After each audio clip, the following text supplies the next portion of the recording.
Welcome again to the third class of the solar certification preparation class. Couple of things. First of all, any questions that you may have? Since we're going to have some time off, when we come back, we're going to have a test. We're going to have a test for all the stuff that we covered so far.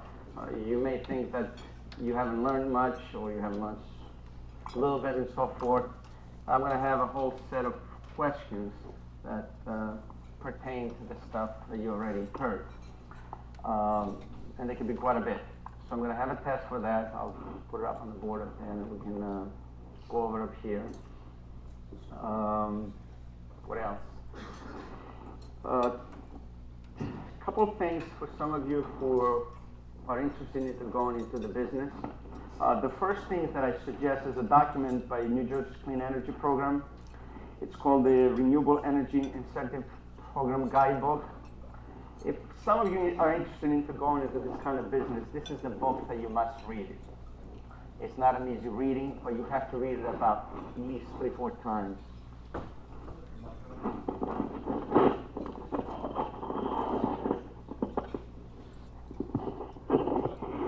Okay? Thank you. It's called the Renewable Energy Incentive Program Guidebook.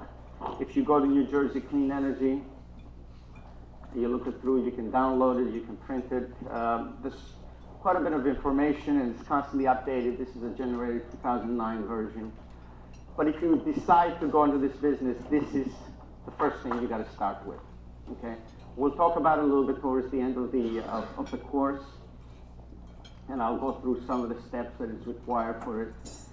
But it's something that you sort of have to start and continuously do it. There's some application forms, there's some acceptances that you have. You have to have some sort of qualifications to go into these kinds of programs. So this way you can sell certain incentives. You could provide with some incentives to the customer. It's the proper way of doing business. So just for a start, at least you can print it, you can start looking at it, because you read it for the first time, you're going to throw it out. Second time, you're going to throw it out. And most of you, some of you who are into this kind of business, you will probably say he's right, because when you first start doing it, it is a little bit difficult. But this is one of the documents that you need to start with. Okay? I'll pass it around so this way you can see it, all right? And it can be downloaded, it can be printed, it's for free. Okay? It's just too much for just to print and make Xerox copies. We're going to kill too many trees. And since the objective of this program is to reduce carbon and so forth, we don't want to do that. All right? Some of the questions that I would ask before about the NAPCEP examination schedule, and some people had some requests, or what was the course and how much was it costing. Well, the installer, the solar PV installer exam is in the 13th of March in New Jersey. Obviously, to qualify for that, you have to have this class, take the entry level, and then get the PV installer. The cost associated with that is about $300. So before you do that, you have to send up an application to qualify, which I think is $100 or so, maybe $150, and then the examination and so forth. It sort of happens that if you have to take the exam more than once, the price gets reduced. Okay, I'll pass this form around it so you can see it and see what it is like. It has a phone number in case you want to apply for it and so forth. Okay. Any questions?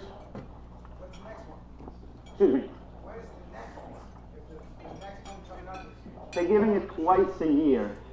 Usually they publish one form, so probably it might be 6 months later from that.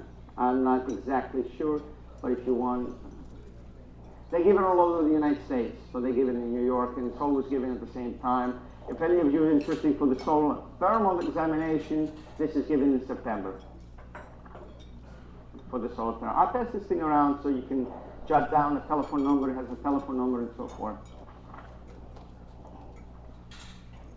A lot of the information that we have here is available for free on different websites. It's just that you have to do a little bit of work.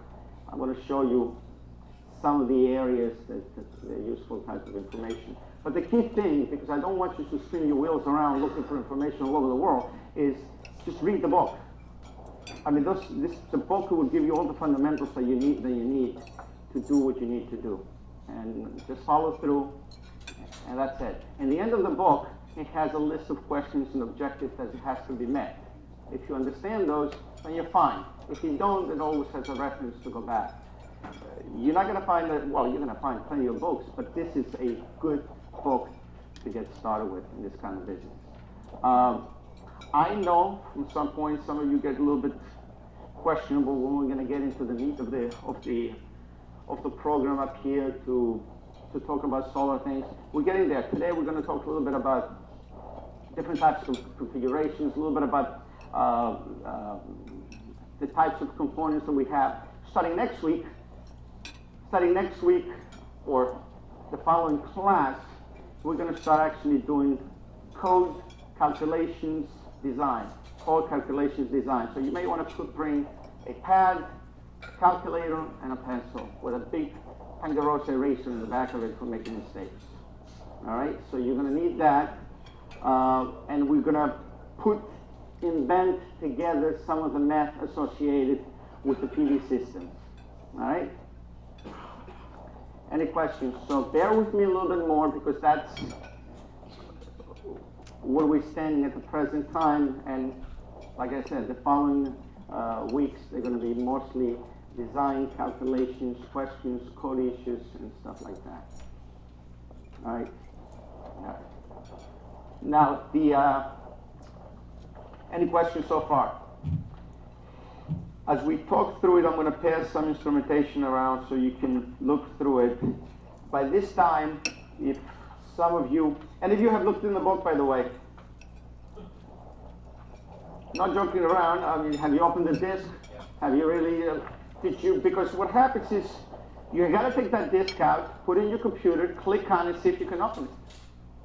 Because chances are you may or may not have some of the software that are associated with that, and the disk allows you to download it, so this way you can open and get some of the information. Because as we go through design, we're going to click on some of the data up there, and we're going to get some of the data out of it. So look through. One of the most important things that I always say about the textbooks, because I'm a strong believer in those things, is the fact is that you got to read some of the beginning of the book that actually explain you how the book is actually organized. I know it's tough reading a book, but what are you going to do? We have to do what we have to do. If you do not read, there's only a certain amount of information that you'll be able to capture for me just talking about it, which is good. And if you have any questions, ask me. If I don't know the answers, I'll call my wife, so she'll know it somehow. All right.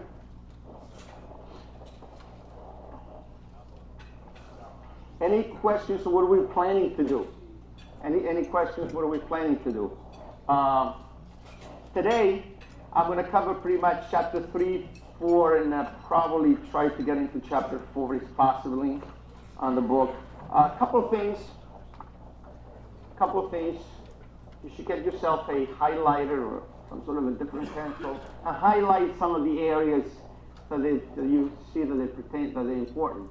You may not find them very useful now, but later on, whatever you have to look at them, you'll be able to refer back to them. Because what happens, you're going to finish this course, you're going to go do your regular job, your services and everything, and all of a sudden, somebody's going to call you and ask you about connections on an inverter, what kind of cable you're using for solar panels, and then you're going to say, I got to look it up in your book, and you end up looking the whole book in order to find out. If you highlight it and so forth, it's your book. Might as well, like I said in the beginning of the class, by the time this course should end, if the book is falling apart, then you've done a good job. If the book is just brand new, might as well give it back to me.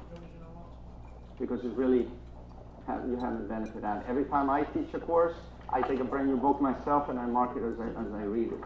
And I'm no better than you guys.